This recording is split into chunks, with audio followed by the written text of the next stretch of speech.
सब देख रहे सुनने वालों को मोहब्बत भरा सलाम नाज़रीन। एहसन सिंधु साहब हमारे साथ होंगे। आजकल बड़ी रात दिन भागदौड़ कर रही हैं जनाब इंग्लैंड की सियासत में। और आपको इससे पहले कि प्रोग्राम शुरू करें, हॉलैंड के वजीर आजम 14 साल तक वजीर आजम रहे और जाती दफ़ा अपनी साइकिल पे जनाब वो अपने घर चले गए। और आज की खबर ये है कि जो मौजूदा वजीर आजम हैं इंग्लैंड के, उन्होंने रिजाइन कर दिया, घर खाली कर दिया।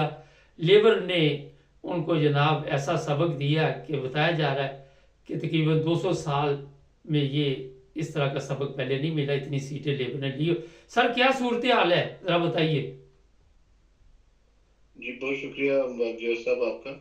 देखिए इस दफा ये जो इलेक्शन हुए हैं ये एक जो है अलार्मिंग पॉइंट था कंजर्वेटिव पार्टी के लिए कि अगर वो अपने वादों पे और डिलीवर नहीं कर सकेंगे और जो भी उन्होंने इस मुल्क के साथ लास्ट 13 साल में किया है, इससे बड़ा मैं समझता हूँ कि इस मुल्क को कभी भी नुकसान नहीं हुआ पहले माजी में, जितना इस दौर ने, इस 13 साल दौर ने जो है वो मुल्क को नुकसान पहुंचाया है, जिसमें 10 दफा इन्होंने वजीर आजम बदले, छः या सात दफा इन्होंने जो है वो चांसलर बदला।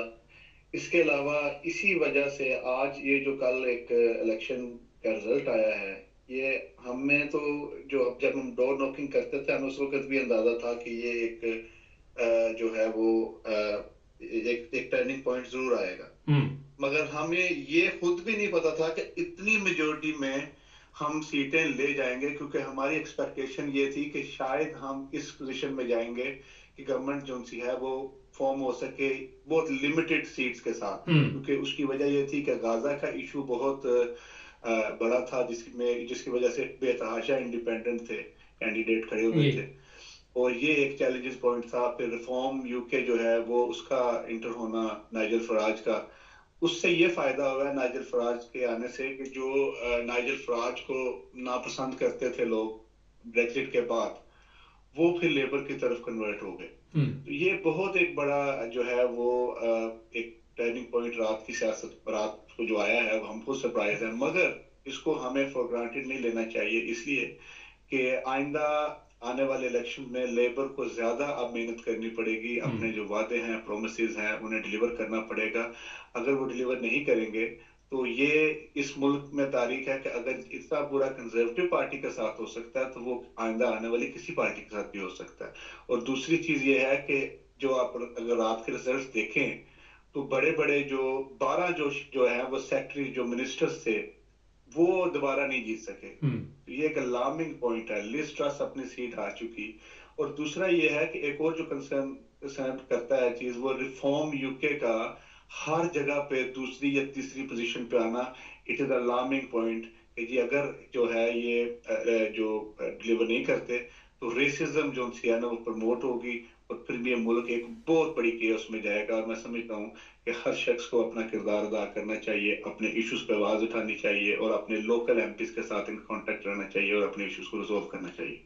सर ये बताइए कि जो सरकार अभी जा रही है, इन्होंने कुछ गैर मुल्कियों के बारे में भी बड़े बड़े प्रोग्राम बनाए, फिर बेनिफिट सिस्टम ख़त्म करने की बातें की, रवंडा प्रोग्राम, और भी कई मसाइल थे, महंगाई थी, सब चीज़ें इनको ले डूबी।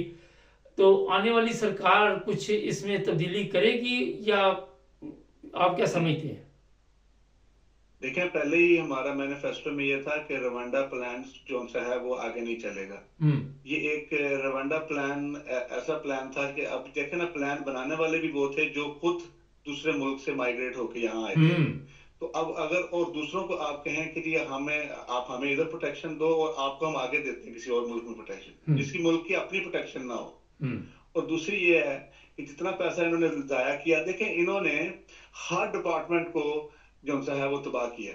सिर्फ ये रवांडा प्लान नहीं था, इन्होंने जो इमिग्रेशन पॉलिसीज, आप देखें ना कितने हर लाख केसेस साइलम के इस मुल्क के अंदर अभी तक पेंडिंग पड़े हुए हैं, और उनको कुछ को तो काम, बल्कि मेजोरिटी को तो काम की इजाजत भी नहीं है, और उन्हें उधर कह रहे हैं कि जी आप बस अपने सेंटर्स में बैठो और हम आपको खिलाते हैं। ये केसेस रिजोल्व होने चाहिए। हमेशा इमिग्रेशन को सपोर्ट लेबर पार्टी ने किया, अगर ये लोगों को ये केसेस को रिव्यू करेंगे, देखेंगे, इनको सॉर्ट आउट करेंगे और जो रेलेवेंट केसेस हैं उनको, जो भी लोगों के सर्कमस्टांसेस हैं उसके मुताबिक जल्द फैसला करें, ना कि डिले करने के, तो ये लोगों का एक बहुत बड़ा किरदार यूके की इकोनॉमी में हो सकता है। जो आज ये कह रहे हैं कि जी हमें फलां डिपार्टमेंट में बंदे छोड़े हैं, अब एनएचएस में स्टाफ छोड़ा है, टीचिंग में स्टाफ छोड़ा है, पुलिसिंग में स्टाफ छोड़ा है। देखिए क्राइम बढ़ रहा है, क्राइम के लिए इनको पुलिस चाहिए, इनके लिए लोग आगे नहीं जा रहे, लोग मुख्तलिफ सिविल जो है वो गवर्नमेंट सर्विसेज में नहीं इंटरफेयर हो रहे, ना पसंद कर रहे हैं कि जी हम क्यों जाएं।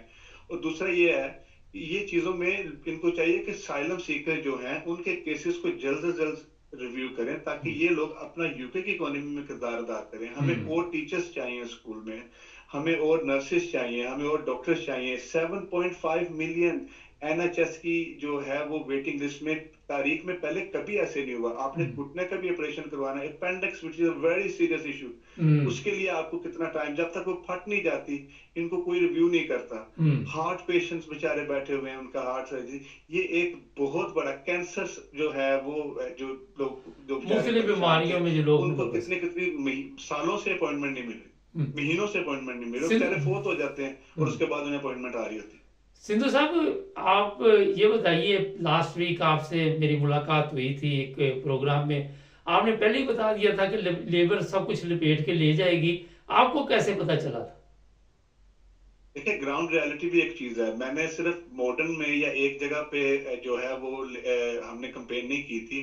मेरे बेतहाशा जो हम ऑब्वियसली इस लेबर फैमिली, हमारा लीडरशिप के साथ हमारा ग्रुप है जिसमें हम अपनी लीडरशिप के साथ, और हमारी लीडरशिप हमारे साथ इन टच रहती है। और इसके अलावा जो हमारे लोकल एमपीज हैं, काउंसलर्स हैं, हमारा एक नेटवर्क है जिसमें हम एक दूसरे के साथ बात करते हैं कि आज के दिन क्या हुआ, क्या रिजल्ट आया, कितने डोर नॉकिंग हुई, कितना व्यूज मिला, कितना लोगों ने हमें पसंद किया, ये सब कुछ पता चलता है। इस दफा आप यकीन नहीं करेंगे कि जो कंजर्वेटिव पार्टी के स्ट्रॉन्ग वोटर्स, जो जिन्होंने कभी आज तक लेबर को या किसी और पार्टी को वोट नहीं दिया, उन्होंने इस दफा लेबर को वोट दिया। वो फेडअप हो चुके थे इस निजाम से। वो कहते थे कि इस मुल्क को इस नेज तक इस हुकूमत ने पहुंचा दिया है कि अब इनके लिए और कोई रास्ता नहीं है कि हम स्वाय लेबर के, क्योंकि देखिए लिबरल डेमोक्रेट है वो, उसने काफी मेहनत की है मत से। उसके अलावा जितनी पार्टीज हैं, रिफॉर्म हो गया। रिफॉर्म अगर कुछ लोगों को, बहुत सारे लोगों को नहीं पता, रिफॉर्म यही है कि आपको ऐसे रेसिज्म में, दूसरी बीएनपी है, वो दूसरी बीएनपी है। वो चाहते हैं कि बस जो जितने फॉरेनर्स हैं, जितने दूसरे मुल्क के लोग हैं, वो अपना जो है वो सेकंड क्लास डिग्री में हम कंसीडर करें, हम पहले आए हर चीज में। हालांकि ये ये बताइए की वजह से चल रहा है, सिंधु साहब, ये की वजह से चल रहा है। आखिरी रिजल्ट पड़े सामने आपके, क्या रिजल्ट है आखिरी? अभी तो मेरे साथ 2-3 सीटों पे फैसला होना है, अभी हो रहा है, चल रहा है। अगर ये देखें कि आज कियर स्टार्मर का मैं एक चीज मैं आपको बता दूं कि जब मैं उन्हें लास्ट टाइम मिला हूं, मेरी उनसे 2 मुलाकातें हैं और हमारी मुलाकातें पार्टीज की और शैडो कैबिनेट्स के साथ होती रही है माजी में। मैंने उनको, आप 100 इख्तलाफात कर सकते हैं, मगर उन्होंने एक बात की थी जो हमारे साथ, उन्होंने ये कहा था कि मैं समझता हूं कि लेबर पार्टी जो है ना वो सारी कम्युनिटीज का घर है, तो सबको चाहिए कि वो अपना किरदार अदा जो है वो किरदार अदा करें, क्योंकि वो हर मुल्क से लोगों को, क्योंकि हर मुल्क को जो लोगों की एक रिप्रेजेंटेशन है, लेबर पार्टी के अंदर हर मुल्क के लोगों की नुमाइंदगी है और उन्हें इज्जत मिलती है। ये नहीं किया जाता कि ये फलां मुल्क से आया इसको पीछे रखो, बल्कि सब एक दूसरे को सपोर्ट करते हैं, यही चीज है। और जहां तक गाजा का मामला है, दूसरे इश्यूज हैं, ओब्वियसली पहले भी हमने आवाज उठाई थी, आज भी हम आवाज इंडिविजुअली उठाएंगे। मैं पार्टी पॉइंट से बात नहीं कर रहा, हम इंडिविजुअल भी बात कर रहा हूँ। और पार्टी का भी अभी ये मैनिफेस्टो है कि गाजा पे और दूसरे पे जल्द सीज फायर हो और फलस्तीन को दोनों जो है उसको एक फ्री रियासत जो है वो तस्लीम किया जाए। और यही हमें चाहिए, और हमें चाहिए कि हर शख्स को अपने लोकल एमपीज के साथ कांटेक्ट करे, सीज फायर के लिए, अमन के लिए काम करे। हम मिलजुल कर कर सकते हैं, इससे बहुत कुछ चेंज हो सकता है। बहुत शुक्रिया सिंधु साहब, बहुत शुक्रिया। ना जी, बड़े बड़े बुर्ज उल्ट के, जी हाँ, जब आप काम नहीं करेंगे और बातें सिर्फ बताएंगे, लोगों के लिए तकलीफ का बायस बनेंगे, तो फिर यही होता है, आपको घर जाना पड़ता है। लेबर को आने से पहले ये सोचना होगा कि लोगों के लिए आसानी पैदा करे, ताकि लोग सुकून से ज़िंदगी गुजार सके, मेडिकल सिस्टम को बेहतर करे। जुड़े रहे 9 न्यूज़ टीवी इंटरनेशनल के साथ। और भी प्रोग्राम अभी चल रहे हैं।